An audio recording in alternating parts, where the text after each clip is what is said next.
ಸತ್ಯಂ ಶಿವಂ ಸುಂದರಂ. ನೀವು ಐಫೋನ್ ಲವ್ವರ, ನೀವು ಐಫೋನ್ ಬೈ ಮಾಡ್ಬೇಕಂತಿದ್ದೀರಾ? ಹಾಗಾದ್ರೆ ಈ ವಿಡಿಯೋವನ್ನ ಕಂಪ್ಲೀಟ್ ಆಗಿ ನೋಡಿ. ನೀವು ಐಫೋನ್ ಬೈ ಮಾಡುವಂತಹ ದುಸ್ಸಾಹಸಕ್ಕೆ ಯಾವತ್ತೂ ಕೈ ಹಾಕಲ್ಲ. ಐಫೋನ್ 15 ಖರೀದಿ ಮಾಡಿದ ನನಗೆ ಹೀಟಿಂಗ್ ಪ್ರಾಬ್ಲಮ್ ಆಗಿ ಸರ್ವಿಸ್ ಸೆಂಟರ್ಗೆ ಹೋಗಿ ಸರ್ವಿಸ್ ಸೆಂಟರ್ನವರು ನನಗೆ ಮೊಬೈಲ್ ಅನ್ನು ಡ್ಯಾಮೇಜ್ ಮಾಡಿ ಕೊಟ್ಟು ಅದನ್ನು ಅವರು ಎಗ್ರಿ ಆಗದೆ ನಾನು ಪೊಲೀಸ್ ಸ್ಟೇಷನ್ಗೆ ಹೋಗಿ ಅವರನ್ನು ಪೊಲೀಸ್ ಸ್ಟೇಷನ್ಗೆ ಕರೆಸಿ ಏನೆಲ್ಲ ಆಯ್ತು ಅಂತ ಈ ವಿಡಿಯೋದಲ್ಲಿ ನಾನು ಎಕ್ಸ್ಪ್ಲೇನ್ ಮಾಡ್ತೇನೆ. ಹಲವಾರು ಜನ ನನ್ನ ವಿಡಿಯೋವನ್ನು ನೋಡಿ ನಿಮ್ಮ ವಿಡಿಯೋ ಕ್ವಾಲಿಟಿ ಚೆನ್ನಾಗಿಲ್ಲ, ಒಂದೊಳ್ಳೆ ಫೋನ್ ತಗೊಳ್ಳಿ ಅಂತ ಸಜೆಸ್ಟ್ ಮಾಡ್ತಾ ಇದ್ರು. ಎಲ್ಲಾ ಯೂಟ್ಯೂಬರ್ಸ್ ಗಳ ಸಜೆಷನ್ ನೋಡಿದ ಮೇಲೆ ನಾನು ಐಫೋನ್ ತಗೊಳ್ಬೇಕಂತ ಡಿಸೈಡ್ ಮಾಡಿದ್ದೆ. ಕೊನೆಗೂ ಮಂಗಳೂರಿನಲ್ಲಿರುವಂತಹ ರಿಲಯನ್ಸ್ ಡಿಜಿಟಲ್ ನಲ್ಲಿ ಐಫೋನ್ ಖರೀದಿಸಿಬಿಟ್ಟೆ. ದೀಪಾವಳಿಯ ಸಮಯ ಆದ್ರಿಂದ ಮನೆಯಲ್ಲಿ ತುಂಬಾ ಕೆಲಸಗಳಿದ್ದ ಕಾರಣ ಐಫೋನ್ ತೆಗೆದುಕೊಂಡ್ರು ಕೂಡ ಅದನ್ನ 4-5 ದಿನ ನಾನು ಯೂಸೇ ಮಾಡಿಲ್ಲ.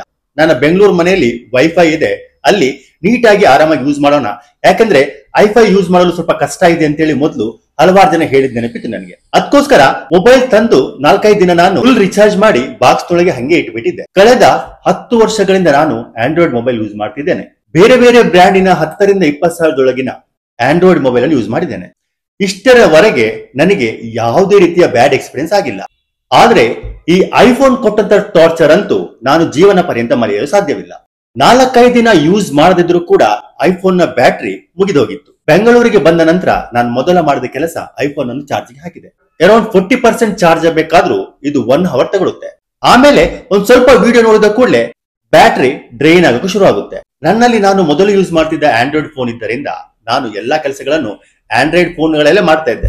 ಫುಲ್ ಫ್ಲೆಡ್ಜ್ ಆಗಿ ಐಫೋನ್ ಅನ್ನು ಯೂಸ್ ಮಾಡಲು ಶುರು ಮಾಡಿಲ್ಲ. ಐಫೋನ್ ನಾನು ತಗೊಂಡಿರೋ ಮುಖ್ಯ ಉದ್ದೇಶನೇ ಒಳ್ಳೆ ಕ್ವಾಲಿಟಿಯ ವಿಡಿಯೋ ಮಾಡ್ಬೇಕಂತ ಹೇಳಿ. ಹಾಗಂತ ನಾನು ವಿಡಿಯೋ ಮಾಡಲು ಶುರು ಮಾಡಿದೆ. ನಾನು ಟಾಪಿಕ್ ಬಗ್ಗೆ ವಿಡಿಯೋ ಮಾಡಬೇಕಾದ್ರೆ ಸುಮಾರು 10-15 ವಿಡಿಯೋ ಮಾಡಿ ಕೊನೆಗೆ ಎಡಿಟ್ ಮಾಡಿ ಒಂದು ವಿಡಿಯೋ ಮಾಡ್ತೇನೆ. ಎಡಿಟ್ ಮಾಡಲು ಯುಕಟ್ ಆಗಿರ್ಬೋದು, ವಿಎನ್ ಆಗಿರ್ಬೋದು, ಎಡಿಟಿಂಗ್ ಆಪ್ ಗಳನ್ನು ಯೂಸ್ ಮಾಡ್ತೇನೆ. ಅದೇ ರೀತಿ ಒಂದು ಟಾಪಿಕ್ ಬಗ್ಗೆ 15 ರಿಂದ 20 ವಿಡಿಯೋ ಮಾಡಿ ಐಫೋನ್ ಅಲ್ಲಿ ವಿಡಿಯೋ ಮಾಡಿದೆ.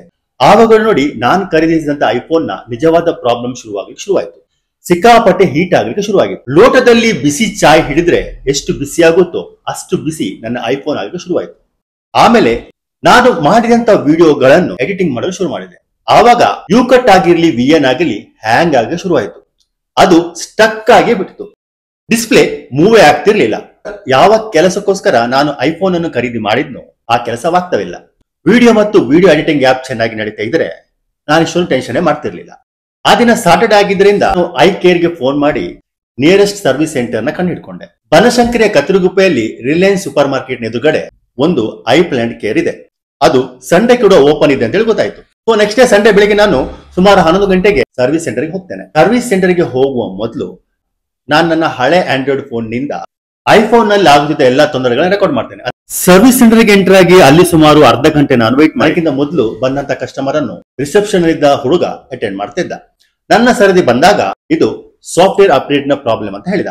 ಮೊಬೈಲ್ ತೆಗೆದುಕೊಳ್ಳುವ ಮೊದಲು ಅವನ ಟ್ಯಾಬಿನಿಂದ ನನ್ನ ಮೊಬೈಲ್ ನ ಫೋಟೋಗ್ರಾಫ್ಸ್ ಗಳನ್ನು ತೆಗೆದುಕೊಂಡ. ಮತ್ತೆ 15-20 ನಿಮಿಷದ ನಂತರ ಸಾಫ್ಟ್ವೇರ್ ಅಪ್ಡೇಟ್ ಮಾಡಿ ನನಗೆ ಮೊಬೈಲ್ ಟರ್ನ್ ಕೊಟ್ಟ. ಇದನ್ನು ಇವತ್ತು ಪೂರ್ತಿ ನೀವು ಯೂಸ್ ಮಾಡಿ ಮತ್ತೆ ಅದೇ ಪ್ರಾಬ್ಲಮ್ ಆದ್ರೆ ನಾಳೆ ಬನ್ನಿ ನೋಡೋಣ ಅಂದ. ಮೊಬೈಲ್ ಅನ್ನು ವಾಪಸ್ ತಕೊಂಡು ಅಲ್ಲಿಂದ ವಾಪಸ್ ಬಂದೆ. ನಾರ್ಮಲಿ ನಾವು ಐಫೋನ್ ಹೊಸ ತೆಗೆದುಕೊಂಡಾಗ ಐಫೋನ್ ಕಳ್ಳತನವಾಗದಂತೆ ನಮ್ಮ ಫೇಸ್ ವೆರಿಫಿಕೇಶನ್ ಪಿನ್ ಅನ್ನು ಅಪ್ಲೋಡ್ ಮಾಡಿರ್ತಾರೆ. ಕಳ್ಳತನವಾದರೂ ಕೂಡ ಕಳ್ಳತನ ಮಾಡಿದವರಿಗೆ ನಮ್ಮ ಫೇಸ್ ವೆರಿಫಿಕೇಶನ್ ಇಲ್ಲದೆ ಅದು ಓಪನ್ ಆಗಲ್ಲ. ಸೊ ನನ್ನ ಐಫೋನ್ 15 ಅನ್ನು ನಾನು ಸರ್ವಿಸ್ ಕೊಟ್ಟಾಗ ಅವರು ಇದನ್ನೆಲ್ಲ ಫಾರ್ಮ್ಯಾಟ್ ಮಾಡಿ ಬಿಟ್ಟಿರ್ತಾರೆ. ಇದು ನನಗೆ ವಿಷಯ ಗೊತ್ತಿರಲ್ಲ. ಆ ಎಂಪ್ಲಾಯಿ ಯಾರಿದ್ದಾನೋ ಇದರ ಬಗ್ಗೆ ನನಗೆ ಮಾಹಿತಿ ಕೊಡ್ಬೇಕಾಗಿತ್ತು. ನಾವು ಸಂಪೂರ್ಣವಾಗಿ ಫಾರ್ಮ್ಯಾಟ್ ಮಾಡಿದ್ದೇವೆ, ನೀವು ಮತ್ತೊಮ್ಮೆ ಇದನ್ನು ಸೆಟ್ ಮಾಡ್ಕೊಳ್ಳಿ ಅಂತ. ಅದು ಅವನ ಡ್ಯೂಟಿ ಆಕ್ಚುಲಿ ಹೇಳುವಂತದ್ದು. ಅವನು ಹೇಳಿಲ್ಲ. ಹೇಳ್ತಿದ್ರೆ ಸರ್ವಿಸ್ ಸೆಂಟರ್ ನೊಳಗೆ ಕೂತ್ಕೊಂಡು ಎಲ್ಲ ರೀಸೆಟ್ ಮಾಡ್ತಿದ್ದೆ. ಹೊರಗೆ ಬಂದು ನಾನು ಮೊಬೈಲ್ ಅನ್ನು ಚೆಕ್ ಮಾಡಿದಾಗ ನನಗೆ ಗೊತ್ತಾಯ್ತು ಇದರಲ್ಲಿ ನನ್ನ ಫೇಸ್ ವೆರಿಫಿಕೇಶನ್ ಮತ್ತು ಪಿನ್ ಡಿಲೀಟ್ ಆಗಿದೆ ಅಂತ ಹೇಳಿ. ಮತ್ತೆ ನಾನು ಅವನಿಗೆ ಫೋನ್ ಮಾಡಿ ಕೇಳ್ತೇನೆ.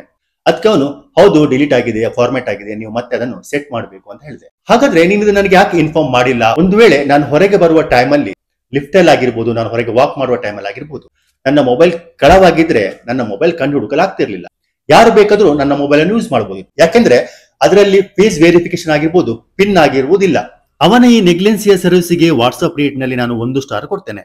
ಆಮೇಲೆ ಪಕ್ಕದಲ್ಲಿರುವ ಕೆಫೆಗೆ ಹೋಗಿ ಮತ್ತೆ ಫೇಸ್ ವೆರಿಫಿಕೇಶನ್ ಆಗಿರ್ಬೋದು, ಪಿನ್ ಆಗಿರ್ಬೋದು, ಇಮೇಲ್ ಐಡಿ ಲಾಗಿನ್ ಆಗಿರ್ಬೋದು ಎಲ್ಲವನ್ನು ಮತ್ತೆ ಸೆಟ್ ಮಾಡಿ ಅದೇ ಕೆಫೆಯಲ್ಲಿ ಕುತ್ಕೊಂಡು ಸಾಧಾರಣ 15-20 ನಿಮಿಷ ಮತ್ತೊಮ್ಮೆ ವಿಡಿಯೋವನ್ನು ಮಾಡಲು ಶುರು ಮಾಡಿದೆ. ಮೊಬೈಲ್ ನಲ್ಲಿದ್ದಂತಹ ಹೀಟಿಂಗ್ ಪ್ರಾಬ್ಲಮ್ ಮತ್ತೆ ಎಕ್ಸಿಸ್ಟ್ ಆಗ್ತಿತ್ತು. ಮತ್ತೆ ಮನೆಗೆ ಹೋಗಿ ಮತ್ತೆ ವಾಪಸ್ ಬರುವ ಬದಲು ಈ ಪ್ರಾಬ್ಲಮ್ ಆಲ್ರೆಡಿ ಮತ್ತೊಮ್ಮೆ ಎಕ್ಸಿಸ್ಟ್ ಆಗ್ತಿದೆ ಅಲ್ವಾ ಅಂತ ಹೇಳಿ 3 to 3:30 ಸಮಯದಲ್ಲಿ ಮತ್ತೆ ಸರ್ವಿಸ್ ಸೆಂಟರ್ಗೆ ಹೋಗ್ತೇನೆ. ಸರ್ವಿಸ್ ಸೆಂಟರ್ ನಿಂದ ಹುಡುಗ ಮೊಬೈಲ್ ಅನ್ನು ಟಚ್ ಮಾಡಿ ನೋಡ್ತಾನೆ. ಹೀಟಿಂಗ್ ಆಗುವಂತ ಪ್ರಾಬ್ಲಮ್ ಅನ್ನು ಎಕ್ಸ್ಪೀರಿಯನ್ಸ್ ಮಾಡ್ತಾನೆ. ಇವತ್ತು ಈ ಮೊಬೈಲ್ ಇಟ್ಟು ಹೋಗಿ ಒಂದು ದಿನ ನಾವು ಅಬ್ಸರ್ವೇಷನ್ ಇಡ್ತೇವೆ, ಆಮೇಲೆ ಏನಂತ ಹೇಳ್ತೇವೆ ಅಂತ ಹೇಳಿ ಮೊಬೈಲ್ ಅನ್ನು ಇಟ್ಟಿ ಹೋಗಲು ಹೇಳಿದ. ಪುನಃ ಸೇಮ್ ಪ್ರೊಸೀಜರ್ ಮಾಡಿದ, ಫೋಟೋಗಳನ್ನು ತೆಗೆದ. ಆವಾಗ ಜಾಬ್ ಶೀಟ್ ಕೂಡ ಮಾಡಿದ್ದ. ನಾರ್ಮಲಿ ಜಾಬ್ ಶೀಟ್ ಮಾಡುವಾಗ ಮೊಬೈಲ್ ನಲ್ಲಿರುವ ಯಾವುದೇ ಡ್ಯಾಮೇಜ್ ಆಗಿರ್ಬೋದು ಅದನ್ನೆಲ್ಲ ಜಾಬ್ ಶೀಟ್ ಅಲ್ಲಿ ಬರೀತಾರೆ ಮತ್ತು ಕಸ್ಟಮರ್ ಗೆ ತಿಳಿಸ್ತಾರೆ ಕೂಡ. ನೋಡಿ, ನಿಮ್ ಮೊಬೈಲ್ ನಲ್ಲಿ ಈ ರೀತಿಯ ಡೆಂಟ್ ಗಳಿವೆ, ಈ ರೀತಿ ಡ್ಯಾಮೇಜ್ ಗಳಿವೆ ಇನ್ಫಾರ್ಮ್ ಮಾಡಿನೇ ಮೊಬೈಲ್ ಅನ್ನು ತಗೊಳ್ತಾರೆ. ಮೊಬೈಲ್ ಅನ್ನು ಅಲ್ಲಿ ಬಿಟ್ಟು ಬಂದು ಮಂಡೇ ನನಗೆ ಅರೌಂಡ್ ಈವ್ನಿಂಗ್ 4:30ಗೆ ಕಾಲ್ ಬರುತ್ತೆ. ಸರ್, ನಿಮ್ಮ ಮೊಬೈಲ್ ನಾವು ಅಬ್ಸರ್ವೇಷನ್ ಅಲ್ಲಿ ಇಟ್ಟಿದ್ದೇವೆ, ರೆಡಿ ಆದ ಕೂಡಲೇ ನಾವೇ ಫೋನ್ ಮಾಡ್ತೇವೆ, ನೀವು ಬಂದು ಕಲೆಕ್ಟ್ ಮಾಡಿ ಅಂತ. ನೆಕ್ಸ್ಟ್ ಡೇ ಟ್ಯೂಸ್ಡೇ ನನಗೆ ಕಾಲ್ ಬಂದಿಲ್ಲ. ನಾನು ಅರೌಂಡ್ 12:30 ನಾನೇ ಕಾಲ್ ಮಾಡ್ತೇನೆ. ಆವಾಗ ಸರ್ ಮೊಬೈಲ್ ರೆಡಿ ಇದೆ, ಬಂದು ತೆಗೆದುಕೊಳ್ಳಿ ಅಂದ. ಆದ್ರೆ ಆ ದಿನ ನಾನು ಬಿಸಿ ಇದೆ. ನೆಕ್ಸ್ಟ್ ಡೇ ವೆನಸ್ಡೇ ಮತ್ತೆ ಸರ್ವಿಸ್ ಸೆಂಟರ್ಗೆ ಹೋಗ್ತೇನೆ. ರಿಸೆಪ್ಷನ್ ಅಲ್ಲಿ ಆ ಹುಡುಗ ಇರಲ್ಲ, ಬೇರೆ ಇಬ್ಬರು ಹುಡುಗರು ಇರ್ತಾರೆ, ಮತ್ತೊಳು ಹುಡುಗಿ ಇರ್ತಾಳೆ. ನನ್ನ ನಂಬರ್ ಅನ್ನು ತಕೊಂಡು ನೋಡಿ ಒಳಗಿಂದ ಮೊಬೈಲ್ ತರ್ತಾಳೆ. ನಾನು ರಿಸೆಪ್ಷನ್ ನ ಮುಂದೆಗೆ ನಿಂತುಕೊಂಡಿರ್ತೇನೆ. ಆಕೆ ಮೊಬೈಲ್ ಅನ್ನು ಹೀಗೆ ಹಿಡ್ಕೊಂಡು ಬರ್ತಾ ಇದ್ದಾಳೆ. ಸಡನ್ ಆಗಿ ಟಾಪ್ ಅಂಡ್ ಸೈಡ್ ಅಲ್ಲಿ ಒಂದು ಸಣ್ಣ ಡೆಂಟ್ ಕಾಣುತ್ತೆ. ಆ ಡೆಂಟ್ ಅನ್ನು ನೋಡಿದ ಕೂಡಲೇ ನಾನು ಹಾರಿ ಬೀಳ್ತೇನೆ. ಸಂಡೇ ದಿನ ನಾನು 12ರಿಂದ 3 ಗಂಟೆವರೆಗೆ ನನ್ನ ಕೈಯಲ್ಲಿ ಮೊಬೈಲ್ ಇತ್ತು. ಕೆಫೆಯಲ್ಲಿ ಕೂತ್ಕೊಂಡು ರೀಸೆಟ್ ಮಾಡಿದ್ದೇನೆ. ಆ ರೀಸೆಟ್ ಮಾಡುವ ಟೈಮ್ ಅಲ್ಲಿ ಕೂಡ ನಾನು ಆ ಡೆಂಟ್ ಅನ್ನು ನೋಡಿಲ್ಲ. ಒಂದು ವೇಳೆ ಆ ಡೆಂಟ್ ಇರ್ತಿದ್ರೆ ನನ್ನ ಕಣ್ಣಿಗೆ ಖಂಡಿತವಾಗ್ಲೂ ಬೀಳ್ತಾ ಇತ್ತು. ಅಷ್ಟೇ ಅಲ್ಲದೆ ನಾನು ಸಂಡೇ 12 ಗಂಟೆಗೆ ಸರ್ವಿಸ್ ಸೆಂಟರ್ಗೆ ಹೋಗುವ ಮೊದಲು ಮೊಬೈಲ್ ನ ವಿಡಿಯೋ ಕೂಡ ಮಾಡಿದ್ದೆ. ಆ ವಿಡಿಯೋದಲ್ಲಿ ಕೂಡ ಎಲ್ಲೂ ಡೆಂಟ್ ಇಲ್ಲ. ದೊಡ್ಡ ಡಿಸಪಾಯಿಂಟ್ಮೆಂಟ್, ಶಾಕ್ ತರ ಆಯ್ತು ನನಗೆ. ಆ ಮೊಬೈಲ್ ಯಾರು ತೆಗೆದುಕೊಂಡಿದ್ದಾನೋ ಆ ಹುಡುಗನ್ ಕರೀರಿ ಅಂತ ನಾನು ಒಂದೇ ಸಮನೆ ಹೇಳಕ್ ಶುರು ಮಾಡಿದೆ. ಹುಡುಗ ಒಳಗಿಂದ ಹೊರಗೆ ಬರ್ತಾನೆ. ಅದು ಸಣ್ಣ ಡೆಂಟ್ ಆದ್ರೂ ಕೂಡ it is so important dent. ಯಾಕೆಂದ್ರೆ ಆ ಮೊಬೈಲ್ ನ ನಾನು ಕವರ್ ಚೇಂಜ್ ಮಾಡ್ಲಿಕ್ಕೆ ಹೋದ್ರು ಕೂಡ ಆ ಮೊಬೈಲ್ ನ ಒರಿಜಿನಲ್ ಕವರ್ ಗೆ 30,000 ರೂಪೀಸ್ ಆಗುತ್ತೆ. ಒಳಗಿನಿಂದ ಹೊರಗೆ ಬಂದ ಹುಡುಗನೇ ಏನಾಯ್ತು ಸರ್ ಅಂತ ಕೇಳಿದಾನೆ. ಈ ಮೊಬೈಲ್ ನಲ್ಲಿ ಡೆಂಟ್ ಮೊದ್ಲು ಇರ್ಲಿಲ್ವಲ್ಲ ಅಂತ ಹೇಳಿದೆ. ಇಲ್ಲ ಸರ್, ಇದು ಮೊಬೈಲ್ ನಲ್ಲಿ ಡೆಂಟ್ ಮೊದ್ಲೇ ಇತ್ತು, ನೀವು ಕೊಡುವಾಗಲೇ ಡೆಂಟ್ ಇತ್ತು ಅಂತ ಹೇಳಿದ. ನಾನು ಒಪ್ಕೊಳ್ಳೋಕೆ ರೆಡಿ ಇರ್ಲಿಲ್ಲ. ನಾನು ಕೊಡುವಾಗ ಡೆಂಟ್ ಇದ್ರೆ ನೀವು ನನಗೆ ಯಾಕೆ ಇನ್ಫಾರ್ಮ್ ಮಾಡಿಲ್ಲ ಅಂತ ಆವಾಗಲೇ ಪ್ರಶ್ನೆ ಕೇಳಿದೆ. ಸರ್, ನಾವು ಇನ್ಫಾರ್ಮ್ ಮಾಡಲ್ಲ, ಯಾಕೆಂದ್ರೆ ಇದು software related hardware related problem ಇರ್ಲಿಲ್ಲ, ನಿಮ್ಗೆ ಹೀಟಿಂಗ್ ಪ್ರಾಬ್ಲಮ್ ಇತ್ತು, ಆದ್ರಿಂದ ನಾವು ಮೊಬೈಲ್ ನಲ್ಲಿದ್ದ ಡೆಂಟಿನ ಬಗ್ಗೆ ಇನ್ಫಾರ್ಮ್ ಮಾಡಿಲ್ಲ ಅಂತ ಹೇಳಿ ಅಸಡ್ಡೆ ಉತ್ತರ ಕೊಡ್ತಾನೆ. ನನಗೆ ಕೋಪ ಮತ್ತು ನೆತ್ತಿಗೇರಿತು. ನಾನಂದ್ರೆ ರೋಡ್ ಸೈಡ್ ಅಲ್ಲಿ ಇರುವ ಸಣ್ಣ ಸರ್ವಿಸ್ ಸೆಂಟರ್ನವರು ಕೂಡ, ಸಣ್ಣ ಮೊಬೈಲ್ ರಿಪೇರ್ನವರು ಕೂಡ ಮೊಬೈಲ್ ಇಡುವಾಗ ಮೊಬೈಲ್ ಇದ್ದಂತ ಎಲ್ಲ ಡೆಂಟ್ ಆಗಿರ್ಬೋದು, ಎಲ್ಲ ಕ್ರ್ಯಾಕ್ ಅನ್ನ ಆಗಿರ್ಬೋದು ಕಸ್ಟಮರ್ ಗೆ ತೋರಿಸಿನೇ ಇಟ್ಕೊಳ್ತಾರೆ. ಆ ರೀತಿಯಲ್ಲೂ ಅವರು ಒಪ್ಪಕ್ಕೆ ರೆಡಿ ಇರಲಿಲ್ಲ. ಆಮೇಲೆ ಅಪ್ಲೋಡ್ ಮಾಡಿದಂತ ಫೋಟೋಗಳನ್ನ ತೋರಿಸಿದ. ಅಪ್ಲೋಡ್ ಮಾಡಿದಂತ ಫೋಟೋಗಳು, ಕೆಮರಾದಲ್ಲಿ ನಾನು ಬಂದು ನಿಂತ್ಕೊಂಡಂತಹ ವಿಡಿಯೋ ವಿಜುವಲ್ಸ್ ಗಳಾಗಿರ್ಬೋದು, ಎಲ್ಲ ಟೈಮ್ಗಳು ಅಲ್ಪ ಸ್ವಲ್ಪ ಆ ಕಡೆ ಈ ಕಡೆ ಆದ್ರೂ ಮ್ಯಾಚ್ ಆಗ್ತಾ ಇತ್ತು. ನನಗೆ ಶಾಕ್ ಆಯ್ತು.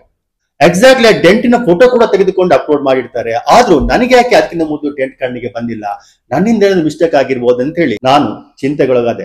ಸಾಧಾರಣ ಅರ್ಧ ಗಂಟೆ ನಾನು ಅಲ್ಲಿ ಅವರು ಮಾಡಿದಂತ ವಿಡಿಯೋ, ಹಾಕಿದಂತ ಅಪ್ಲೋಡ್ ಫೋಟೋಗಳನ್ನೆಲ್ಲ ನೋಡಿ ನೋಡಿ ನೋಡಿ ನೋಡಿ ನೋಡಿ ಕೊನೆಗೂ ನಾನು ಎಗ್ರಿ ಆಗಕ್ಕೆ ರೆಡಿ ಇರ್ಲಿಲ್ಲ. ಈ ಡೆಂಟ್ ನನ್ನಿಂದ ಆಗಿರೋದಲ್ಲ, ಇದರಲ್ಲಿ ಇವ್ರೇನೋ ಮನಿಪುಲೇಟ್ ಮಾಡಿದ್ದಾರೆ, ನೆಕ್ಸ್ಟ್ ಡೇ ಏನಾದ್ರೂ ಫೋಟೋ ಅಪ್ಲೋಡ್ ಮಾಡಿ ಟೈಮಿಂಗ್ ಎಲ್ಲ ಮ್ಯಾಚ್ ಮಾಡುವಂತೆ ಅಪ್ಲೋಡ್ ಮಾಡಿದ್ದಾರೆ ಅಂತ ಹೇಳಿ ನನ್ನ ತಲೆಗೆ ಬಂತು. ನಾನು 100ಗೆ ಕಾಲ್ ಮಾಡಿ ಪೊಲೀಸಿಗೆ ಇನ್ಫಾರ್ಮ್ ಮಾಡಿದೆ. 5 ನಿಮಿಷದಲ್ಲಿ ಹೊಯ್ಸಳದವರು ಇಬ್ಬರು ಪೊಲೀಸರು ಬರ್ತಾರೆ. ಪೊಲೀಸರು ಬಂದವರೇ 2 ಕಡೆ ಸ್ಟೋರಿಯನ್ನು ಕೇಳ್ತಾರೆ. ಆಮೇಲೆ ಅಲ್ಲಿ ಅಪ್ಲೋಡ್ ಮಾಡಿದ ಫೋಟೋವನ್ನು ಕೂಡ ನೋಡ್ತಾರೆ, ಟೈಮಿಂಗ್ಸ್ ಎಲ್ಲ ನೋಡ್ತಾರೆ. ನನ್ಗೆ ಹೇಳ್ತಾರೆ, ಸರ್ ಟೈಮಿಂಗ್ ಎಲ್ಲ ಮ್ಯಾಚ್ ಆಗುತ್ತಲ್ಲ ಅಂತ ಹೇಳಿ. ನಾನಂದು ಇರ್ಬೋದು, ಅವ್ರು ಆ ಫೋಟೋವನ್ನು ಚೇಂಜ್ ಕೂಡ ಮಾಡಿರ್ಬೋದು, ಟೈಮ್ ಕೂಡ ಚೇಂಜ್ ಮಾಡಿರ್ಬೋದು, ಯಾಕಂದ್ರೆ ನಾನು 100% ಶೂರ್ ಇದ್ದೇನೆ ಈ ಡೆಂಟ್ ನನ್ನಿಂದ ಆಗಿದ್ದಲ್ಲ. ಈಗ ಕಾಣುವಂತ ಡೆಂಟ್ ನನಗೆ ಇದಕ್ಕಿಂತ ಮೊದಲು ಯಾಕೆ ಕಾಣಿಲ್ಲ ಅಂತ ಹೇಳಿ ನನ್ನ ಪ್ರಶ್ನೆ ಆಗಿತ್ತು. ಹಾಗಾದ್ರೆ ನೀವು ಪೊಲೀಸ್ ಸ್ಟೇಷನ್ಗೆ ಹೋಗಿ ಒಂದು ಕಂಪ್ಲೇಂಟ್ ಕೊಡಿ, ಅವರ ಇನ್ಕ್ವೈರಿ ಕರೆಕ್ಟ್ ಆಗಿ ಮಾಡ್ತಾರೆ ಅಂದ್ರು. ಆವಾಗಲೇ ರಾತ್ರಿ ಅರೌಂಡ್ 8:39 ಆಗಿದ್ರಿಂದ ಆ ದಿನ ಪೊಲೀಸ್ ಸ್ಟೇಷನ್ಗೆ ಹೋಗೋದು ಬೇಡ, ನೆಕ್ಸ್ಟ್ ಡೇ ಹೋಗ್ತೇನೆ, ಒಂದ್ ನೈಟ್ ಕಾಮ್ ಆಗಿರ್ತೇನೆ, ಸ್ವಲ್ಪ ಯೋಚನೆ ಮಾಡಿ ಮತ್ತೆ ಹೋಗ್ತೇನೆ ಅಂತ ಹೇಳಿ ಮೊಬೈಲ್ ವಾಪಸ್ ತೆಗೆದುಕೊಳ್ಳದೆ ಮೊಬೈಲ್ ಅನ್ನು ಅಲ್ಲೇ ಬಿಟ್ಟು ಬಂದೆ. ನೆಕ್ಸ್ಟ್ ಡೇ ಬೆಳಿಗ್ಗೆ ನಾನು ಕಸ್ಟಮರ್ ಕೇರ್ಗೆ ಫೋನ್ ಮಾಡಿ ಎಲ್ಲ ಎಕ್ಸ್ಪ್ಲೇನ್ ಮಾಡ್ತೇನೆ. ಸೀನಿಯರ್ ಹುಡುಗಿ ಹೆಸರು ಪ್ರಾವಲಿಕ ಅಂತ ಹೇಳಿ. ಅವಳು ಒಳ್ಳೆ ರೀತಿಯಲ್ಲಿ ಮಾತಾಡ್ತಾಳೆ, ಎಲ್ಲಾ ಪ್ರಾಬ್ಲಮ್ ಅನ್ನು ಸಾಲ್ವ್ ಮಾಡಿ ಕೊಡ್ತೇನೆ, ಆ ಐಫೋನ್ ಸೆಂಟರ್ ನ ಮೇಲೆ ಕೂಡ ಕಂಪ್ಲೇಂಟ್ ಮಾಡ್ತೇನೆ ಅಂತ ಹೇಳಿ. ಆದ್ರೆ ನನಗೆ 4 ಡೇಸ್ ಟೈಮ್ ಬೇಕಂದ್ಲು. ಆಲ್ರೆಡಿ 10 o'clock ಮೇಲೆ ಆಗಿರೋದ್ರಿಂದ ಇವತ್ತು ಗುರುವಾರ, ಶುಕ್ರವಾರ 48 hours ಆಗಲ್ಲ, ಶನಿವಾರ ಮತ್ತು ಆದಿತ್ಯವಾರ ನಾವು ಕೆಲಸ ಮಾಡಲ್ಲ, ಮಂಡೇ ನಂದು ವೀಕ್ ಆಫ್, ಟ್ಯೂಸ್ಡೇ ನಾನೇ ನಿಮ್ಗೆ ಕಾಲ್ ಮಾಡ್ತೇನೆ ಅಂದ್ಲು. ಇವರಿಗೆ ಡೈರೆಕ್ಟ್ ಕಾಲ್ ಮಾಡುವಂತ ಯಾವುದೇ ನಂಬರ್ಸ್ ಗಳು ಇರಲ್ಲ. ಇವರು ಮಾಡುವಂತ ಫೋನ್ಗಳು ಸಿಂಗಾಪುರ್ ನಂಬರ್ ಇಂದ ಬರುವಂತ ಕಾಲ್ಗಳು. ಇವರೆಲ್ಲ ಇರೋದು ಇಂಡಿಯಾದಲ್ಲೇ. ಟ್ಯೂಸ್ಡೇ ಮಾರ್ನಿಂಗ್ ನನಗೆ ಕಾಲ್ ಬರಲ್ಲ, 11 o'clock ನಾನು ಮೆಸೇಜ್ ಮಾಡ್ತೇನೆ. ಮೆಸೇಜ್ ಮಾಡಿದ ತಕ್ಷಣ ನನಗೆ ಕಾಲ್ ಬರುತ್ತೆ, ಪ್ರಾವಲಿಕ ನಾನು ಮಾತಾಡ್ತಿದ್ದೀನಿ ಅಂತ ಹೇಳಿ ಕಾಲ್ ಕಟ್ ಆಗುತ್ತೆ. ಆಮೇಲೆ ನನಗೆ ಕಾಲೇ ಬರಲ್ಲ. ನಾನು ಮತ್ತೆ ಮೆಸೇಜ್ ಮಾಡ್ತೇನೆ, 2-3 ಸರ್ತಿ ಮೇಲ್ ಮೆಸೇಜ್ ಮಾಡ್ತೇನೆ. ಅವಳು ಮಾಡಿದ ನಂಬರಿಗೆ ಕಾಲ್ ಮಾಡಿದಾಗ ಇಂಟರ್ನ್ಯಾಷನಲ್ ನಂಬರ್ ಆಗಿರೋದ್ರಿಂದ ಅದು ಕಾಲ್ ತಾಗೋದಿಲ್ಲ. ಇದೆಲ್ಲ ಒಂದು ರೀತಿಯ ಹ್ಯಾರೆಸ್ಮೆಂಟ್. ಇನ್ನು ಇನ್ನೊಂದು ಕಸ್ಟಮರ್ ಕೇರಿಗೆ ಫೋನ್ ಮಾಡಿ ಹೇಳಿ ಅವರಿಗೆಲ್ಲ ಕಥೆಯನ್ನು ಎಕ್ಸ್ಪ್ಲೇನ್ ಮಾಡಿ ಏನು ಪ್ರಯೋಜನ ಇಲ್ಲ ಅಂತ ಹೇಳಿ ಆ ದಿನ ಸೀರೆ ಎದ್ದುಕೊಂಡು ಪೊಲೀಸ್ ಸ್ಟೇಷನ್ಗೆ ಹೋಗ್ತೇನೆ. ಪೊಲೀಸ್ ಸ್ಟೇಷನ್ಗೆ ಹೋಗಿ ಪೊಲೀಸ್ ಅವರಿಗೆ ಎಕ್ಸ್ಪ್ಲೇನ್ ಮಾಡ್ತೇನೆ. ಪೊಲೀಸ್ ಅವರು ಆ ಹುಡುಗನಿಗೆ ಕಾಲ್ ಮಾಡ್ತಾರೆ. ನೋಡಿ, ನನಗೆ ಸ್ಟಾರ್ಟಿಂಗ್ ಅಲ್ಲಿ ಹುಡುಗನ ಹೆಸರು ಗೊತ್ತಿರ್ಲಿಲ್ಲ. ಹೊಯ್ಸಳ ಪೊಲೀಸರು ಬಂದಾಗ ಅವನ ಹೆಸರು ಕೇಳ್ತಾರೆ. ಆವಾಗ ನನಗೆ ಅವನ ಹೆಸರು ಗೊತ್ತಾಯ್ತು. ಅವನ ಹೆಸರು ಸೈಯದ್ ಅಂತ ಹೇಳಿ. ಸೈಯದ್ಗೆ ಪೊಲೀಸರು ಫೋನ್ ಮಾಡಿದಾಗ ಇವಾಗ ಬರ್ತೀನಿ ಸರ್ ಅಂತ ಹೇಳಿದವನು 11:30 2 ಗಂಟೆವರೆಗೆ ನಾನು ಪೊಲೀಸ್ ಸ್ಟೇಷನ್ ಕಾದು ಕುಳಿತಿದ್ದೆ, ಅವನು ಬಂದೇ ಇಲ್ಲ. ನಾನು ಬಿಸಿ ಇದ್ದೇನೆ, ನಾಳೆ 11 ಗಂಟೆಗೆ ಬರ್ತೇನೆ ಅಂತ ಹೇಳ್ತಾನೆ. ಪೊಲೀಸ್ ಅವರು ಸರಿ ಸರ್ ನೀವು ನಾಳೆ 11 ಗಂಟೆಗೆ ಬನ್ನಿ, ಅವ್ನು ಬಿಸಿ ಇದ್ದಾನೆ ಅಂತ ಹೇಳಿ ನಾನು ವಾಪಸ್ ಕಳಿಸ್ತಾರೆ. ನೆಕ್ಸ್ಟ್ ಡೇ ನಾನು ಎಕ್ಸಾಕ್ಟ್ 11 ಗಂಟೆಗೆ ಮತ್ತೆ ಹೋಗ್ತೇನೆ. ಆವಾಗ ಫೋನ್ ಮಾಡಿ ಒಂದು ಅರ್ಧ ಗಂಟೆಯಲ್ಲಿ ಸೈಯದ್ ಬರ್ತಾನೆ. ಸೈಯದ್ನ ಅದೇ ಸೇಮ್ ಕತೆ, ಅದೇ ಅವನ ಲ್ಯಾಪ್ಟಾಪ್ ಅಲ್ಲಿ ತೋರಿಸ್ತಿದ್ದಾನೆ. ನಾನು ನನ್ನ ಆರ್ಗ್ಯುಮೆಂಟ್ ಅನ್ನು ಪೊಲೀಸರಿಗೆ ಇಟ್ಟೆ. ಸುಮಾರು 2-2.5 ಗಂಟೆವರೆಗೆ ನಮ್ದು ಆರ್ಗ್ಯುಮೆಂಟ್ ನಾಗಿರ್ತಾನೆ. ಪೊಲೀಸ್ ಅವರು ಕೂಡ ಕೊನೆಗೆ ಸೊಲ್ಯೂಷನ್ ಕಾಣ್ತಾ ಇಲ್ಲ, ಕನ್ಸ್ಯೂಮರ್ ಕೋರ್ಟ್ಗೆ ಹೋಗಿ ಅಂತ ಹೇಳ್ತಾರೆ. ಇನ್ನೇನ್ ಮಾಡೋದಂತ ಹೇಳಿ ನಾನು ಅಲ್ಲಿಂದ ವಾಪಸ್ ಸರ್ವಿಸ್ ಸೆಂಟರ್ಗೆ ಬಂದು ಮೊಬೈಲ್ ವಾಪಸ್ ತಗೋತಾನೆ. ಸೈಯದ್ ಮತ್ತು ಆ ಸರ್ವಿಸ್ ಸೆಂಟರ್ ನಲ್ಲಿ ಇರುವವರು ಪದೇ ಪದೇ ಒಂದು ಮಾತನ್ನು ಹೇಳ್ತಾ ಇದ್ದಾರೆ, ನಾವು ಮೊಬೈಲ್ ಅನ್ನು ರಿಪೇರಿ ಮಾಡಿಲ್ಲ, ಕೇವಲ ಅಬ್ಸರ್ವೇಷನ್ ಇಟ್ಟಿದ್ದೇವೆ, ನಾವು ರಿಪೇರಿ ಮಾಡಿಲ್ಲ ಅಂತ ಹೇಳಿ ಹೇಳ್ತಾನೆ ಇದ್ದಾರೆ. ಅಂದ್ರೆ ರಿಪೇರಿ ಮಾಡ್ಬೇಕಂದ್ರೆ ಮೊಬೈಲ್ ಬಿಚ್ಚಬೇಕಾಗುತ್ತೆ, ರಿಪೇರಿ ಮಾಡಿಲ್ಲ ಅಂತ ಹೇಳಿದ್ರೆ ಬಿಚ್ಚುವ ಪ್ರಮೇಯ ಬರಲ್ಲ, ಮೊಬೈಲ್ ಬಿಚ್ಚದೇ ಇದ್ರೆ ಡ್ಯಾಮೇಜ್ ಆಗುವ ಪ್ರಮೇಯ ಬರಲ್ಲ ಅಂತ ಹೇಳಿ ಅದನ್ನು ಕನ್ವಿನ್ಸ್ ಮಾಡಲು ನಾವು ಮೊಬೈಲ್ ರಿಪೇರಿ ಮಾಡಿಲ್ಲ ಅಂತ ಹೇಳ್ತಾನೆ ಇರ್ತಾರೆ. ಸರ್ವಿಸ್ ಸೆಂಟರ್ ಅಲ್ಲಿ ನಾನು ಮತ್ತು ಸೈಯದ್ ಮೊಬೈಲ್ ಡ್ಯಾಮೇಜ್ ಬಗ್ಗೆ ಡಿಸ್ಕಷನ್ ಮಾಡುವಾಗ ಸೈಯದ್ ಒಂದು ವಿಷಯ ಹೇಳ್ತಾನೆ, ನೀವಿದು ಮೊಬೈಲ್ ರಿಪ್ಲೇಸ್ಮೆಂಟ್ ಗಾಗಿ ಮಾಡುತ್ತಿರುವುದು ಅಂತ ಹೇಳಿ ಒಂದು ವರ್ಡ್ ಅವನ ಬಾಯಲ್ಲಿ ಬರುತ್ತೆ. ಈ ಎಲ್ಲಾ ಇನ್ಸಿಡೆಂಟ್ ಇಂದ ನಾನ್ ತಿಳ್ಕೊಂಡದ್ದು ಏನಂದ್ರೆ, ಐಫೋನ್ ನಲ್ಲಿ ಮೊಬೈಲ್ ಹೀಟಿಂಗ್ ಪ್ರಾಬ್ಲಮ್ ತುಂಬಾ ಕಾಮನ್ ಅಂತೆ. ತುಂಬಾ ಜನ ಹೀಟಿಂಗ್ ಪ್ರಾಬ್ಲಮ್ ಇಟ್ಕೊಂಡು ಸರ್ವಿಸ್ ಸೆಂಟರ್ಗೆ ಬಂದಿರ್ತಾರೆ. ಮೊಬೈಲ್ ಅಂಡರ್ ವ್ಯಾರಂಟಿ ಇರುವುದರಿಂದ ಎಲ್ಲರೂ ರೀಪ್ಲೇಸ್ ಮಾಡಿಕೊಡಿ ಅಂತ ಆರ್ಗ್ಯೂ ಮಾಡಿರ್ತಾರೆ. ಆಕ್ಚುಲಿ ನಾನು ರೀಪ್ಲೇಸ್ಮೆಂಟ್ ಕೇಳೇ ಇಲ್ಲ, ಆದ್ರೆ ಇವರು ಕೂಡ ರೀಪ್ಲೇಸ್ಮೆಂಟ್ ಕೇಳ್ತಾರೆ ಅಂತ ಹೇಳಿ ಸೈಯದ್ ಅವನು ಡಿಸೈಡ್ ಮಾಡ್ತಾನೆ.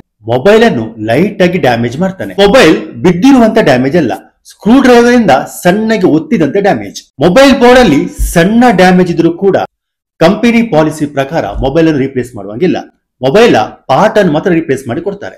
ಈ ರೀತಿಯ ಇನ್ಸಿಡೆಂಟ್ ತುಂಬಾ ಸರ್ತಿ ಆಗಿರ್ಬೋದು. ಈ ರೀತಿಯ ಟ್ರಿಕ್ ಗಳನ್ನು ಇವರುಗಳು ತುಂಬಾ ಸರ್ತಿ ಯೂಸ್ ಮಾಡಿರ್ಬೋದು.